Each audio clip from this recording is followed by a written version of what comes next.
السلام علیکم ورحمۃ اللہ وبرکاتہ۔ حضرت انس سے مروی ہے کہ رسول پاک صلی اللہ علیہ وسلم نے ارشاد فرمایا کہ میت کے ساتھ 3 چیزیں، یعنی اس کے اہل و عیال، اس کے بال بچے، اس کا مال یعنی اس کی مال و دولت، اس کا گھر بار اور اس کے عمل جاتے ہیں۔ ان میں سے 2 چیزیں اہل و عیال اور مال واپس آ جاتے ہیں، اور صرف 1 چیز یعنی انسان کا عمل اس کے لیے باقی بچ جاتا ہے۔ آگے رسول پاک صلی اللہ علیہ وسلم نے ارشاد فرمایا کہ میت کا مال وہی ہے جو اس نے آگے بھیجا ہے، اور اس کے وارثوں کا مال وہ ہے جو اس نے پیچھے چھوڑا ہے۔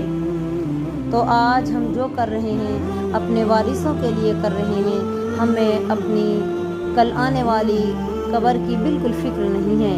آج ہم اپنی قبر سے انجان بنے ہوئے ہیں، لیکن یاد رکھو ایک دن ہمیں اپنی قبر میں جانا پڑے گا، اور قبر میں ہمارے اعمال ہی ہمارے ساتھ جائیں گے، نہ ہماری اولاد اور نہ ہمارا مال و دولت ہمارے ساتھ جائے گا۔